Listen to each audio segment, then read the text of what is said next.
ಶ್ರೀ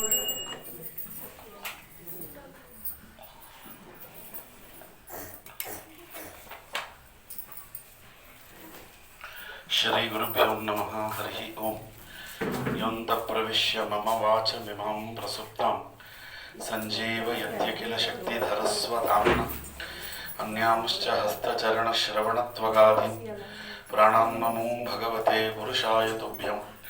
ವ್ಯಾಸಾಯ ಅಪ್ರತಿಮೇತಿಹಾಸರಚನೋಲ್ಲಾಸಾಯ ದುರ್ವಾದಿನಂ ತ್ರಾಸಾಯಾಸಕರಾಯ ಸತ್ಸುಕೃತ ವಿಶ್ವಾಸಾಯ ದೋಷದ್ವಿಷೇ ಭಾಸಾಯಾಮನ ರಮ್ಯತೋಯ ಸದೃಶ ಯಾಸಾಯ ಮಾಸೇವಿನಿ ದಾಸಾಯ ಭಯದಾಯ ಮಧ್ವಗುರುಹೃದ್ವಾಸಾಯ ತುಭ್ಯಂ ನಮಃ.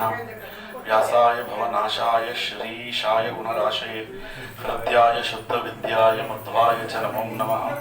ಅಹಂ ಭಜೆ ಮುದಾ ಭಜೆ ಹೃದಾ ಭಜೆ ಸದಾಂಬುಜೆ ಕೃತಾಲಯಂ ಕೃಪಾಲಯಂ ಹರೇ ಅಚ್ಯುತಾಲಯಂ ಹರೇ ವಕ್ಷಸ್ಥಲೆ ದೃಷ್ಟ್ವಾ ಶ್ರಿಯಂ ವಿಸ್ಮಿತವಾನಹಂ ಪಾರ್ಶ್ವಯೋರ್ವಯೋರ್ದೇವೀಂ ಕರೆ ಚಾಮರಧಾರಿಣಿಂ ಭುಜಗಭೋಗಾವಮುದ್ಯಂ ಹೃದ್ಯಂ ನಿಜಭುಜಂ ದಕ್ಷಿಣಂ ದಕ್ಷಿಣಾಢ್ಯಂ ಲಲಿತಮುದ್ರಿಕ್ತ ವಿಜ್ಞಾನಮುದ್ರಂ ಭಜ ಭಜಮನಂತ ವಿದ್ಯಮರಪಂತಂ ಪ್ರಣತವಾನ್ ಪ್ರಾಣಿನಾಂ ಪ್ರಾಣನಾಥಂ ಪ್ರಣತ ವಿಪ್ರಣಯೇ ಪೂರ್ಣಬೋಧ ಗುರುಮಖಿಲ ಗುಣಗ್ನಂ ಸದ್ಗುಣೈಕಾದಿವಾಸಂ ಶಮದಮ ಪರಿನಿಷ್ಠಂ ಸತ್ವನಿಷ್ಠಂ ವರಿಷ್ಠಂ ಸಕಲ ಸುಜನಶಿಷ್ಟಂ ನಿತ್ಯ ನಿರ್ಧೂತ ಕಷ್ಟಂ ಹಯಮುಖ ಪದನಿಷ್ಠಂ ಮಾಂ ಭಜಂತು ಪ್ರಪನ್ನಾಃ ವಿಮಲ ಸಕಲ ಗಾತ್ರಂ ಶುದ್ಧ ಕೈವಲ್ಯ ಪಾತ್ರಂ ಶುಭಗುಣಗಣಸಾಂದ್ರಂ ಭೂಮಿಭೂಷ ಮಣೀಂದ್ರಂ ವಿದಿತ ಸಕಲ ಶಾಸ್ತ್ರಂ ಸಾಧು ಚಿತ್ತಂ ಯತೀಂದ್ರಂ ತುರಗವದನ ಭಾಜಂ ನೌಮಿ ಸದ್ವಾದಿರಾಜಂ ಮಾಯಿ ಭವೈರಿಣೆ ಮಧ್ವರಾರ್ಥಾಂತ ವನಚಾರಿಣೆ ವಚೋ ನಖರಿಣೆ ವಾದಿರಾಜ ಕೇಸರಿಣೆ ನಮಃ. ಕಾಮಧೇನುರ್ ಯಥಾಪೂರ್ವಂ ಸರ್ವಾಭಿಷ್ಟಫಲಪ್ರದಾ ತಥಾ ಖಲು ವಾದಿರಾಜಃ ಶ್ರೀಪಾದೋ ವಿಷ್ಟದಸ್ಸತಾಂ. ಓಂ ನಮೋ ವಾದಿರಾಜಾಯ ದೀರ್ಘದಾರಿದ್ರ್ಯಘಾತಿನೇ ರಾಜಭೋಗಪ್ರದಾತೆ ಚ ನಮೋಸ್ತು ಜಯದಾಯಿನೇ. ಕುಲವ್ಯಾಸ ಹಯಗ್ರೀವ ಪಾದಾಬ್ಧಿ ಪರಿಸೇವಕಃ ಭಾವಿ ವಾಯುಃ ವಾದಿರಾಜಃ ಕಲ್ಪದ್ರುಃ ಕಾಮಧೋಸ್ತುನಃ. ಭೂತರಾಜ ನಮಸ್ತುಭ್ಯಂ ವಾದಿರಾಜ ಗುರೋ ಪ್ರಿಯ ವಿದ್ರಾವ್ಯ ಸರ್ವಬಾಧಾಂನಃ ಸದಾತ್ವಂ ರಕ್ಷಣಂ ಕುರು. ಪೂಜ್ಯಾಯ ರಾಘವೇಂದ್ರಾಯ ಸತ್ಯಧರ್ಮರತಾಯ ಚ ಭಜತಾಂ ಕಲ್ಪವೃಕ್ಷಾಯ ನಮತಾಂ ಕಾಮಧೇನುವೆ. ವಂದೇ ವೃಂದಾವನಮಚಾರ್ಯಂ ಹಯಗ್ರೀವ ಮುನಿಂ ಭಜೆ ರಾಜಪಾದಾಂಬುಜಾಸಕ್ತಂ ಆನಂದಗಿರಿಕಾನನೆ ಭವತೋ ದಶವರ್ಷಾಣಿ ಪಾಪೋಹಂ ನೇನ ಪಾಠಿತಃ. ನಮಃ ವಿಶ್ವೋತ್ತಮತೀರ್ಥಾಖ್ಯಃ ನಮಸ್ತೆ ಪ್ರಶಾಂತರೂಪಿಣೆ ಮಧ್ವಮಾಧವ ಸೇವಾರ್ಥಂ ತ್ಯಕ್ತ್ವಂ ಸರ್ವಸ್ವಂ ಸದಾ ವಾದಿರಾಜರುಜುತ್ವಂ ಚ ಅಸಾಧ್ಯಂ ಸಾಧಯಾನ್ಮುಹುಃ.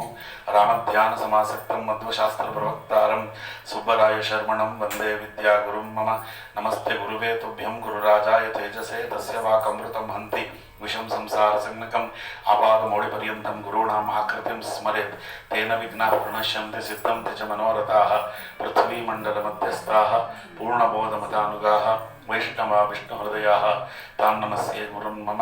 ಸಮಸ್ತ ಸನ್ಮಂಗಲಾನಿ ಭವಂತು. ನಿಶ್ರೇಯಸಾಯ ಲೋಕಸ್ಯ ಧನ್ಯಂ ಸ್ವಸ್ತ್ಯಾಯ ನಂ ಮಹತ್ ತದಿದಂ ಗ್ರಾಹಯಾಮಾಸ ಸುತಂ ಆತ್ಮವತಾಂ ವರ. ಸರ್ವವೇದೇತಿಹಾಸಾನಾಂ ಸಾರಂ ಸಾರಂ ಸಮುದ್ರತಂ ಸತುಷಂ ಶ್ರಾವಯಾಮಾಸ ಮಹಾರಾಜಂ ಪರೀಕ್ಷಿತಂ. ಪ್ರಾಯೋ ಪ್ರವಿಷ್ಟಂ ಗಂಗಾಯಾಂ ಪರೀತಂ ಪರಮರ್ಷಭಿಃ ತಸ್ಯ ಕೀರ್ತಯತೋ ವಿಪ್ರಾಹ ರಾಜರ್ಷೇ ಭೂರಿ ತೇಜಸಃ. ಸುತಾಚಾರ್ಯರು ಶೌನಕಾದಿಗಳಿಗೆ ಭಾಗವತದ ಮಹತ್ವವನ್ನು ಹೇಳುತ್ತಾ ಲೋಕದ ಜನರ ಮೋಕ್ಷ ಪ್ರಾಪ್ತಿಗೋಸ್ಕರವಾಗಿ ಅದಕ್ಕೆ ಅನುಕೂಲವಾಗಲಿ ಅಂತ ಅದರ ಸಾಧನೆಗೆ ಪುಷ್ಟಿ ನೀಡುವಂತಹ ಪರಮಮಂಗಲವಾಗಿರ್ತಕ್ಕಂಥ ಭಾಗವತವನ್ನು ವೇದವ್ಯಾಸ ದೇವರು ಶುಕಾಚಾರ್ಯರಿಗೆ ಉಪದೇಶ ಮಾಡಿದರಪ್ಪ. ಸರ್ವವೇದೇತಿ ಹಾಸಾನಂ ಸಾರಂ ಸಾರಂ ಸಮುದ್ರತಂ ಸತು ಸಂಶ್ರಾವಯಾಮಾಸ ಮಹಾರಾಜಂ ಪರೀಕ್ಷಿತಂ. ಸಮಸ್ತ ವೇದ ಸಮಸ್ತ ಇತಿಹಾಸಗಳ ಸಾರಭಾಗವಾದಂತಹ ಈ ಭಾಗವತವನ್ನು ಶುಕಾಚಾರ್ಯರು ಗಂಗೆಯಲ್ಲಿ ಪ್ರಾಯೋಪ್ರವೇಶಕ್ಕೆ ಕೂತಿದ್ದಂತಹ ಪರೀಕ್ಷಿತ ರಾಜನಿಗೆ ಉಪದೇಶ ಮಾಡಿದರು. ಪ್ರಾಯೋ ಪ್ರವಿಷ್ಟಂ ಗಂಗಾಯಂ ಪರೀತಂ ಪರಮರ್ಷಭಿಃ ತಸ್ಯ ಕೀರ್ತಯತೋ ವಿಪ್ರಾಹ ರಾಜರ್ಷೇ ಭೂರಿ ತೇಜಸಃ. ಯಾವ ಶುಕಾಚಾರ್ಯರು ಪ್ರಾಯೋಪ್ರವೇಶಕ್ಕೆ ಅಂತ ಕೂತಿದ್ದಂತಹ ಪರೀಕ್ಷಿತ ರಾಜನಿಗೆ ಇದನ್ನು ಉಪದೇಶ ಮಾಡಿದಾಗ ಅಲ್ಲಿ ನಾನೂ ಇದ್ದೆ. ನಾನು ಅದನ್ನು ಕೇಳಿಕೊಂಡು ಅಹಂ ಚಾದ್ಯಾಗಮಂ ತತ್ರ ನಿವಿಷ್ಟಃ ತದನುಗ್ರಹಾತ್. ಪರೀಕ್ಷಿತ ರಾಜ ತಾನು ಭಗವಂತನ ಪಾದಾರವಿಂದವನ್ನು ಸೇರಿದ ಮೇಲೆ ದೇಹವನ್ನು ತೊರೆದು ಅಲ್ಲಿಂದ ಹೊರಟವ ನೇರವಾಗಿ ಇಲ್ಲೇ ಬರ್ತಾ ಇದ್ದೇನೆ. ಸೋಹಂ ವಹ ಶ್ರಾವಯಿಷ್ಯಾಮಿ ಯಥಾಧೀತಂ ಯಥಾಮತಿ. ನಾನಲ್ಲಿ ಶುಕಾಚಾರ್ಯರಿಂದ ಏನನ್ನು ಕೇಳಿದನೋ ಅದನ್ನು ಯಥಾಮತಿ ಯಥಾಗತಿ ಯಥಾಜ್ಞಪ್ತಿ ಯಥದೀತಂ ಯಥಾಮತಿ, ಅದನ್ನು ಹಾಗೆಯೇ ಒಂದಕ್ಷರವೂ ವ್ಯತ್ಯಾಸ ಇಲ್ಲದೆ ಇದ್ದಂತೆ ನಿಮಗೆ ಅದನ್ನು ನಾನು ಹೇಳುತ್ತೇನೆ ಅಂತ ಹೇಳ್ತಾರೆ.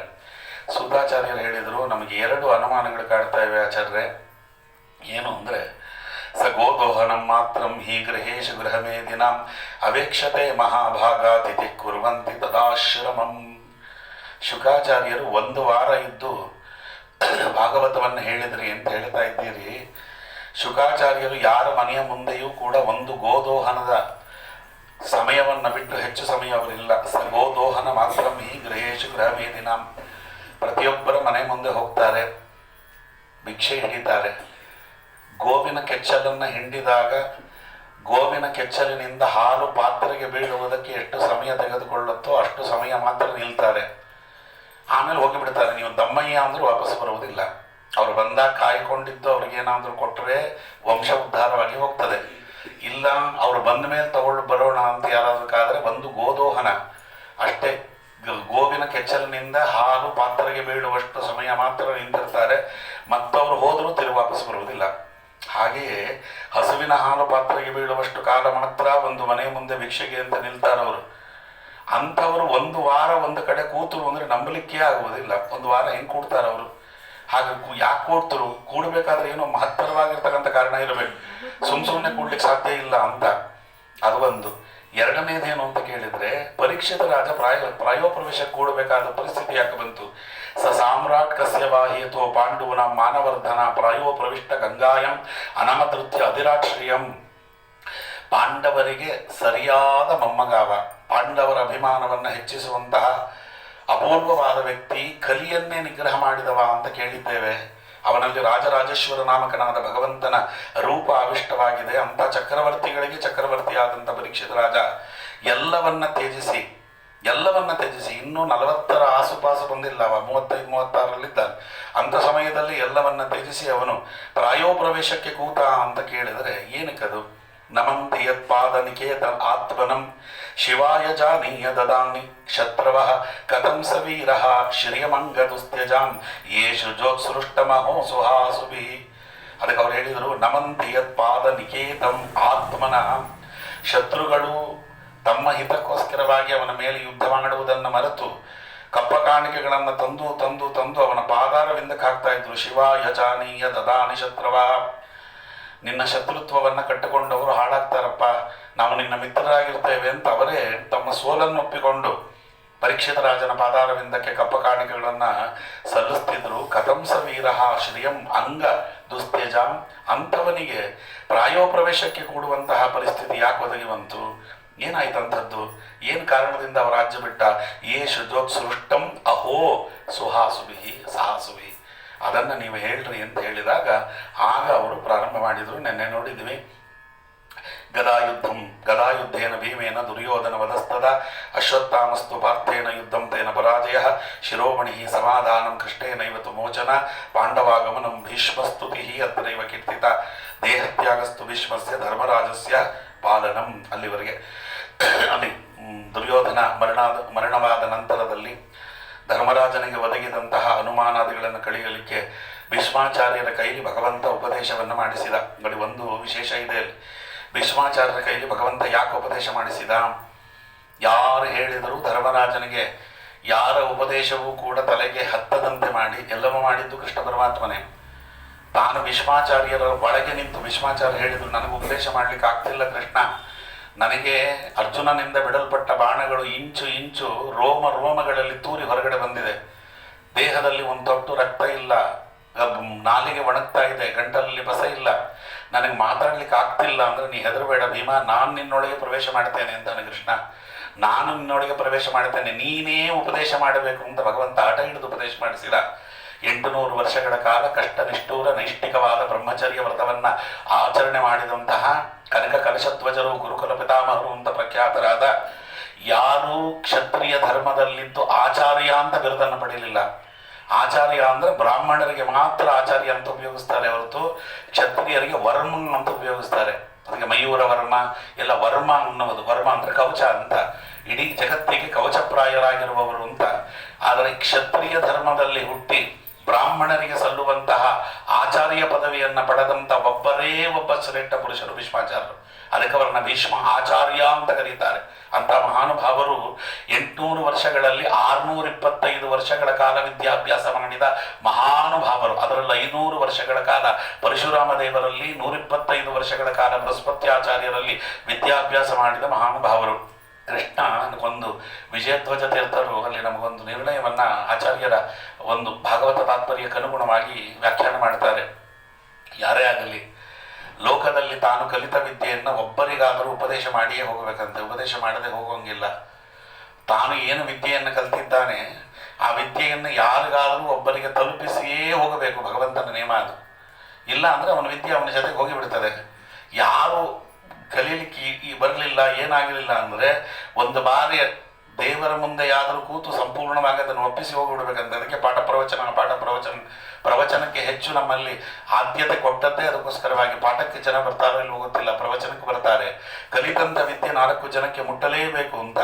ಸಮಸ್ಯೆ ಆಗಿರೋದೇನು ಅಂತ ಕೇಳಿದರೆ, ಇವರು ಕ್ಷತ್ರಿಯರು, ಇವರ ಬಳಿಯಲ್ಲಿ ಯಾರು ಉಪದೇಶ ತೆಗೆದುಕೊಳ್ಳಿಕ್ಕೆ ಬರಲಿಲ್ಲ. ಕ್ಷತ್ರಿಯರಾದವರ ಬಳಿಗೆ ಯಾರು ಬರ್ತಾರೆ? ಅಲ್ಲಿ ದ್ರೋಣಾಚಾರ್ಯರಿದ್ದರು, ಅಶ್ವತ್ಥಾಮಾಚಾರ್ಯರಿದ್ದರು, ಕೃಪಾಚಾರ್ಯರಿದ್ದರು, ಅವರ ಬಳಿಗೆ ಹೋಗೋರು. ಹಾಗಾಗಿ ಇವರ ಬಳಿಯಲ್ಲಿ ಉಪದೇಶ ತೆಗೆದುಕೊಳ್ಳಿಕ್ಕೆ ಯಾರು ಬರಲಿಲ್ಲ. ಇವರು ಯಾರಿಗೂ ಉಪದೇಶ ಮಾಡಲಿಲ್ಲ. ಕೃಷ್ಣ ನೋಡಿದ 625 ವರ್ಷಗಳ ಕಾಲ ಅವರು ಕಲಿತಂತಹ ಅಪೂರ್ವವಾದ ವಿದ್ಯೆ ಹಾಳಾಗಿ ಹೋಗಿಬಿಡ್ತದೆ.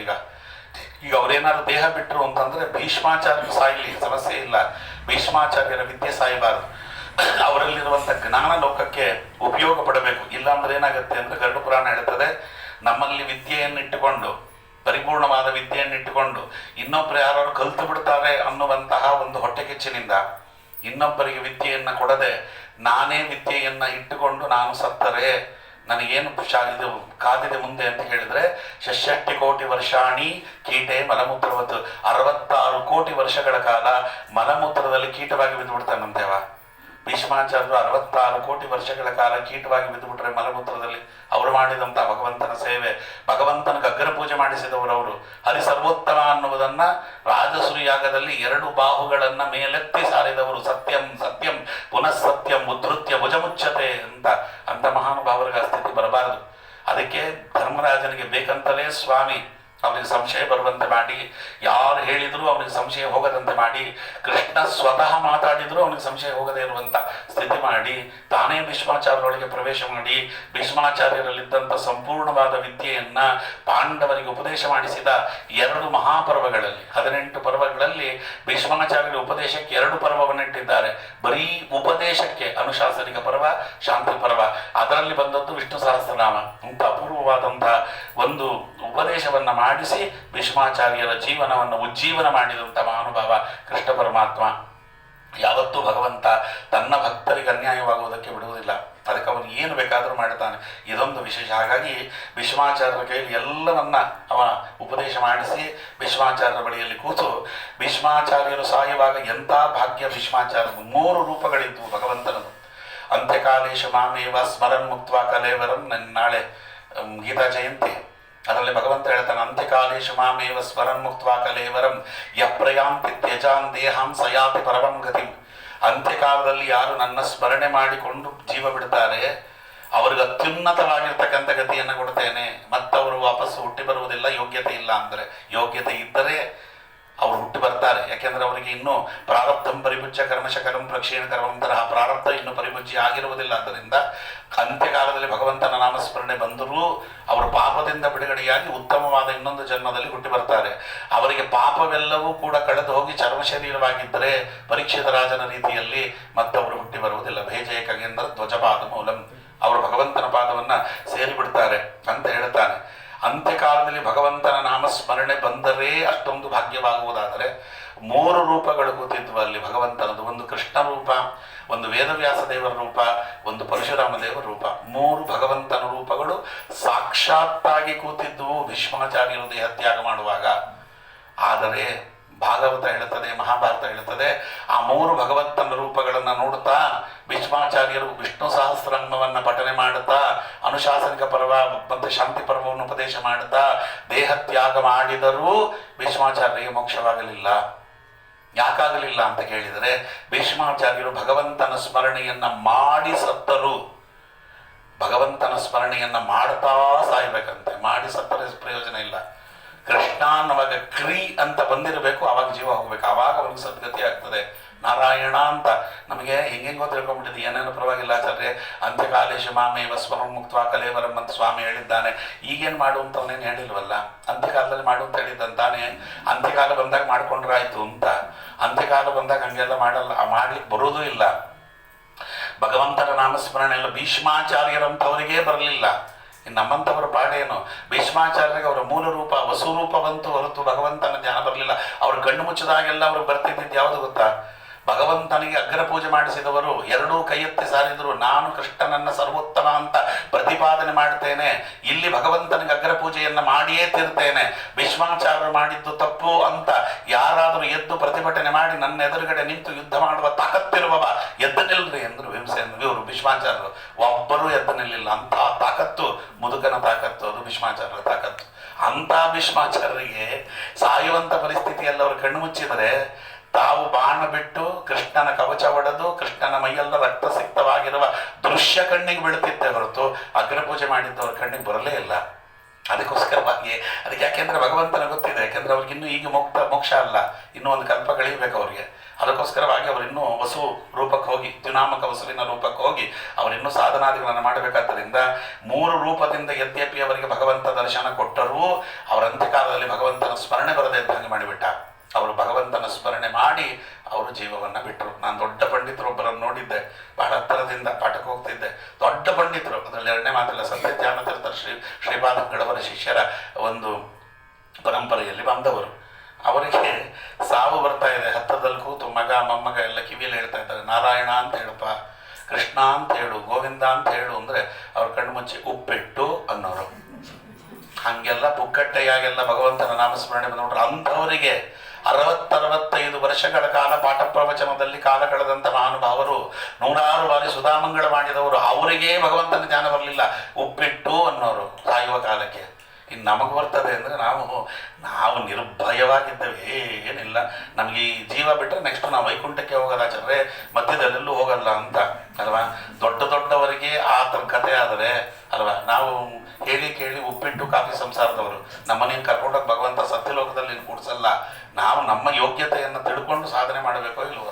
ಅದಕ್ಕೋಸ್ಕರವಾಗಿ ಆಚಾರ್ಯ ಹೇಳಿದರು, ಸಂತತಂ ಚಿಂತೆಯೇನಂತಂ ಅಂತಕಾಲೇ ವಿಶೇಷತಃ. ಸತತವಾಗಿ ಭಗವಂತನ ಚಿಂತನೆಯನ್ನು ಮಾಡುತ್ತಿದ್ದವನಿಗೆ ಮಾತ್ರವೇ ಅಂತ್ಯಕಾಲದಲ್ಲಿ ಭಗವಂತನ ನಾಮಸ್ಮರಣೆ ಬರ್ತದೆ. ಸಂತತವಾಗಿ ಭಗವಂತನ ಚಿಂತನೆ ಮಾಡಲಿಲ್ಲ, ಭಗವಂತನ ನಾಮಸ್ಮರಣೆ ಕೊನೆಗಾಲದಲ್ಲಿ ಬರುವುದಿಲ್ಲ. ನೋಡಿ, ನಮಗೆ ಎಷ್ಟು ಅರ್ಥ ಆಯ್ತೋ ಬಿಡ್ತೋ ಗೊತ್ತಿಲ್ಲ.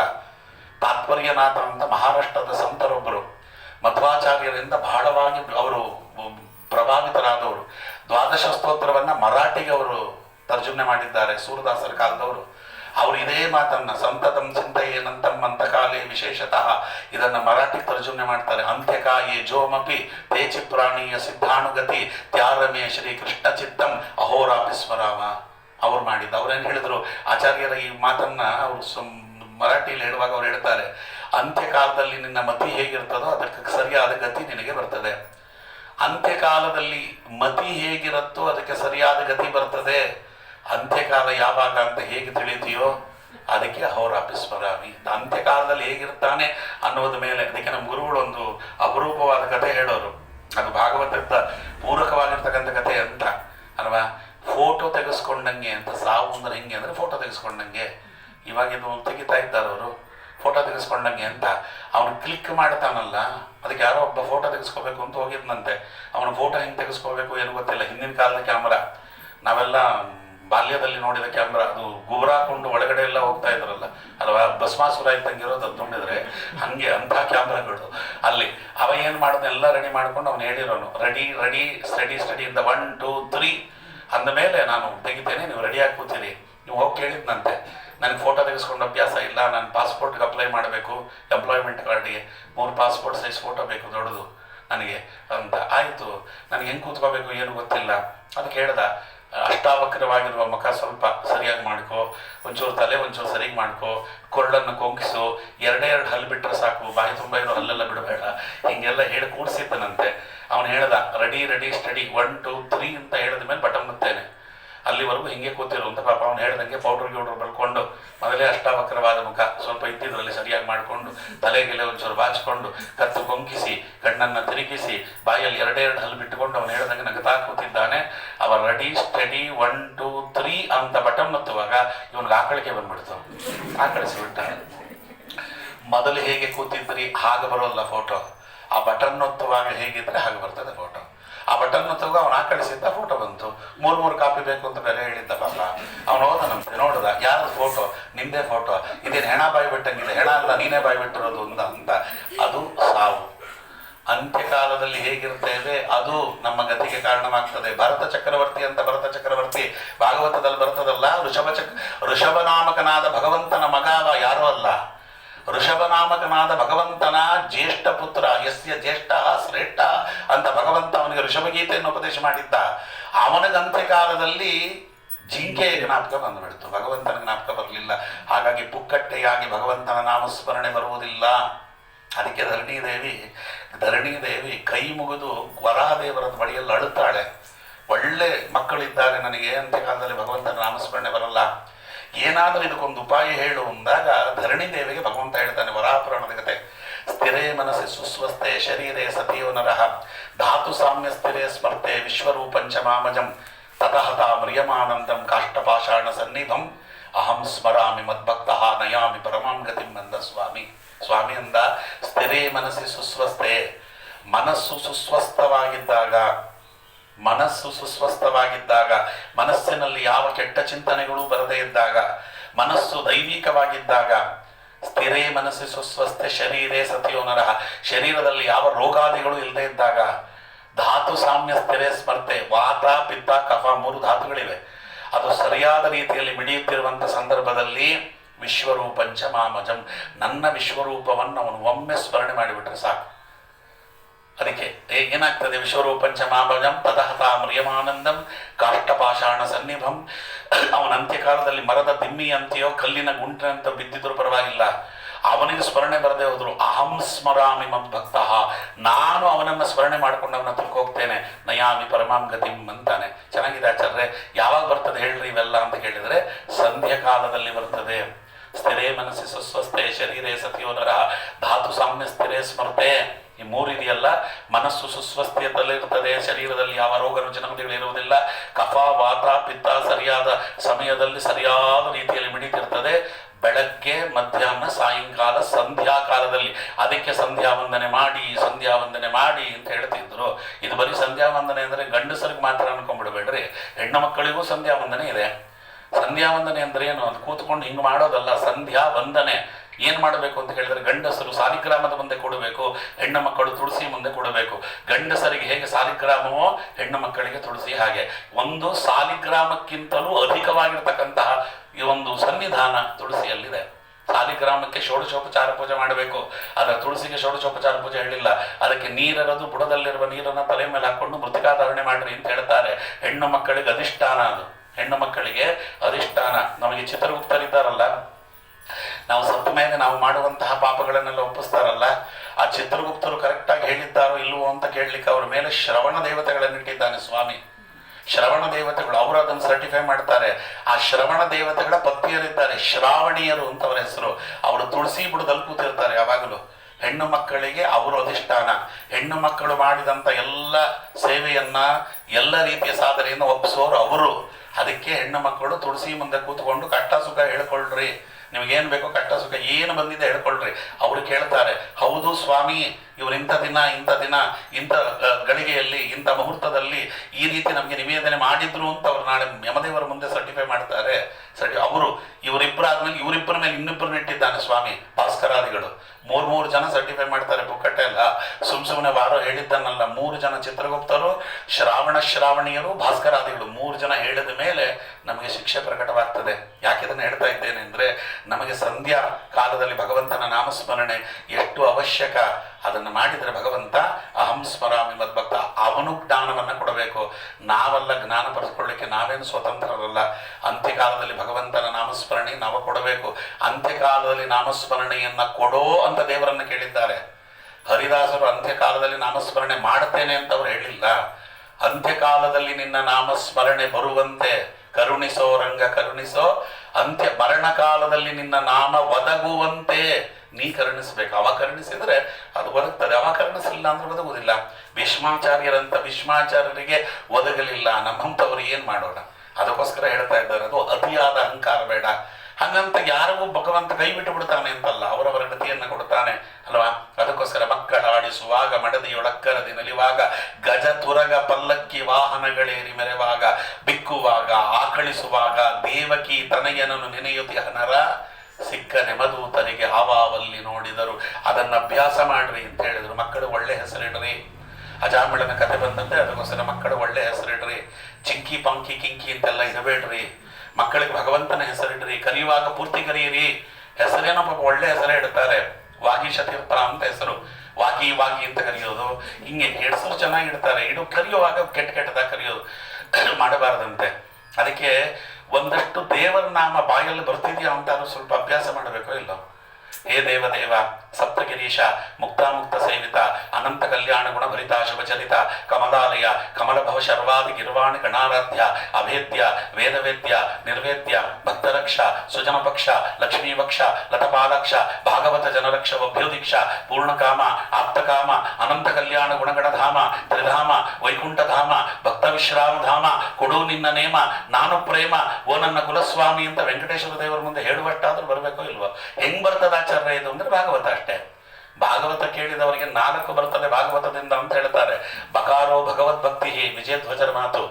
ಬಕಾರೋ ಭಗವದ್ಭಕ್ತಿ ಗಕಾರೋ ಗರ್ವನಾಶಿನಃ ವಕಾರೋ ವಾಕ್ಪುಟತ್ವಂಚ ತತ್ತಕಾರೋ ತತ್ವದರ್ಶಿನಃ. ಭಾಗವತ ಅಲ್ವಾ ಮೊದಲನೇದು. ಭಾಗವತ ಕೇಳುವುದರಿಂದ ಬಕಾರೋ ಭಗವದ್ಭಕ್ತಿ, ಭಗವಂತನಲ್ಲಿ ಭಕ್ತಿ ಉತ್ಪಾದನೆ ಆಗ್ತದೆ. ಗಕಾರೋ ಗರ್ವನಾಶಿನಃ, ಗಕಾರ ನಮ್ಮಲ್ಲಿರುವ ಗರ್ವವನ್ನೆಲ್ಲ ತೆಗೆದಾಕಿ ಬಿಡ್ತದೆ.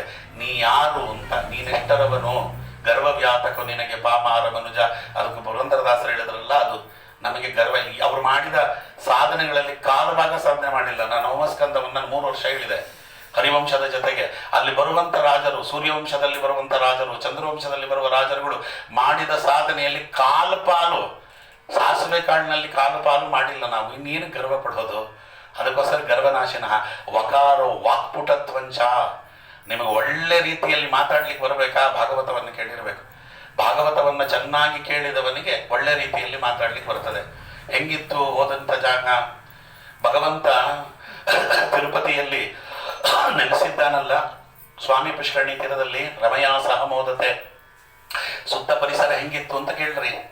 ಭಾಗವತ ಯಾರು ಸರಿಯಾಗಿ ಓದಿಲ್ಲ, ಚೆನ್ನಾಗಿತ್ತ ಆಚಾರ್ಯ, ಎಲ್ಲ ಹಸರಿತ್ತು, ಒಳ್ಳೆ ಲೈಟ್ ಹಾಕಿದ್ರು, ನೀರು ಒಳ್ಳೆ ಚೆನ್ನಾಗಿತ್ತು, ಅಲ್ಲಲ್ಲಿ ಕಾಫಿ ತಿಂಡಿ ಸಿಕ್ತಿತ್ತು ಅಂತ ಹೇಳ್ಬಿಡ್ತಾರೆ.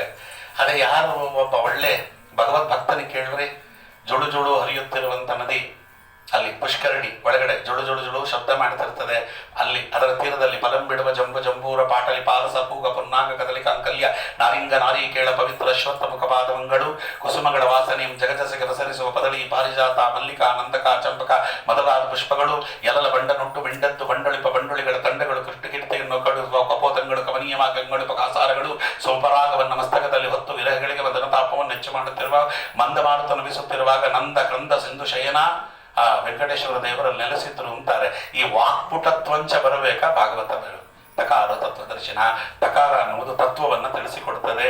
ಇವಿಷ್ಟು ಅಂತ ಹೇಳಿದ್ರು. ಭೀಷ್ಮಾಚಾರ್ಯರ ಕಥೆಯಲ್ಲಿ ಇಷ್ಟನ್ನು ಒತ್ತಿ ಯಾಕೆ ಹೇಳ್ತಾ ಇದ್ದೇನೆ ಅಂತ ಕೇಳಿದರೆ, ಭೀಷ್ಮಾಚಾರ್ಯರು ನಮಗೆಲ್ಲ ಆದರ್ಶಪ್ರಾಯರಾಗಬೇಕು. ನಮಗೇನು ಅಂತ ಕೇಳಿದರೆ, ಈಗ ಆಗಿರೋದು ಏನು ಅಂತ ಕೇಳಿದರೆ, ಈಗ ಹೆಂಗೆ ಅಂದರೆ 10 ದಿನ ಉಪನ್ಯಾಸ ಕೇಳಿದ್ರು 11ನೇ ದಿನ ಅವರೇ ಉಪನ್ಯಾಸ ಶುರು ಮಾಡಿಬಿಡ್ತಾರೆ. 10 ದಿನ ಉಪನ್ಯಾಸ ಕೇಳೋದು, 11 ದಿನ ಅವರೇ ಉಪನ್ಯಾಸ ಶುರು ಮಾಡೋದು. ಭೀಷ್ಮಾಚಾರ್ಯರ ಸಾಧನೆ ನೋಡ್ರಿ, 625 ವರ್ಷಗಳ ಕಾಲ ಅಧ್ಯಯನ, ಒಂದಿನ ಉಪನ್ಯಾಸ ಮಾಡಲಿಲ್ಲ ಪುಣ್ಯಾತ್ಮ. ಭಗವಂತ ನಿಂತು ಮಾಡಿಸಿದ ಮೇಲೆ ಮಾಡಿದರೆ ಹೊರತು ಒಂದಿನ ತಾನು ವಿದ್ಯಾವಂತ ಅಂತ ಇನ್ನೊಂದು ಕಡೆ ತೋರಿಸ್ಕೊಳ್ಳಿಲ್ಲ. ಎಲ್ಲೆಲ್ಲಿ ಸಲಹೆ ಸೂಚನೆಗಳು ಕೊಡಬೇಕು ಅಲ್ಲಿ ಕೊಡ್ತಿದ್ರೆ ಹೊರತು 500 ವರ್ಷಗಳ ಕಾಲ ಪರಶುರಾಮ ದೇವರ ಬಳಿಯಲ್ಲಿ ಅಧ್ಯಯನ ಮಾಡಿದ್ದಾರೆ. ಯಾರೋ ಅಲ್ಲ, ಸಾಕ್ಷಾತ್ ಭಗವಂತ. 125 ವರ್ಷಗಳ ಕಾಲ ಬೃಹಸ್ಪತ್ಯಾಚಾರ್ಯರಲ್ಲಿ ಅಧ್ಯಯನ. 800ರಲ್ಲಿ 625 ಮರಿಟ್ಟು ಗೊತ್ತಾ? ನಾವು 100 ವರ್ಷ ಬದುಕಿದ್ವಿ ಅಂದ್ರೆ 70 ವರ್ಷ ಅಧ್ಯಯನ ಮಾಡಬೇಕು. 70 ವರ್ಷ 7 ದಿನವೂ ಅಧ್ಯಯನ ಮಾಡುವುದಿಲ್ಲ. ಬರುವಾಗಲೇ ಹುಡುಗರ ಹತ್ರ, ಆಚಾರ್ಯ ಸುಧಾಮಂಗಳ ಯಾವಾಗ ಮಾಡಿಸ್ತೀರಿ? ಇನ್ನೂ ರಾಮಶಬ್ದವೇ ಶುರು ಆಗಿಲ್ಲ, ಸುಧಾಮಂಗಳ ಯಾವಾಗ ಮಾಡಿಸ್ತೀರಿ ಆಚಾರ್ಯ? ಇನ್ನೊಬ್ರು ಆಚಾರ್ಯ ಹತ್ರಕ್ಕೆ ಹೋಗಿದ್ವಿ, ಅವ್ರು 4 ವರ್ಷ ಅಂದರು. 4 ವರ್ಷ ಎಲ್ಲ ತುಂಬಾ ಡಿಲೇ ಆಗಿಬಿಡ್ತದೆ, 1.5 ವರ್ಷಕ್ಕೆ ಮಾಡಿಸ್ಬಿಡ್ರಿ. ಏನು ಸುಧಾಮಂಗಳ ಅಂದ್ರೆ ಏನು ಅನ್ಕೊಂಡಿದ್ದೀರಿ? ತತ್ವಪ್ರಕಾಶಕ ಅವರು ತತ್ವಪ್ರಕಾಶಕ 15 ದಿನ ಸಾಕಾಚಾರ್ಯ ತತ್ವಪ್ರಕಾಶಕ ಮಂಗಳಕ್ಕೆ ಅಂತ ಹೇಳ್ತಾರೆ. 15 ದಿನಕ್ಕೆ ತತ್ವಪ್ರಕಾಶಿಕ, 1 ವರ್ಷಕ್ಕೆ ಸುಧಾಮಂಗಳ, ಏನದು?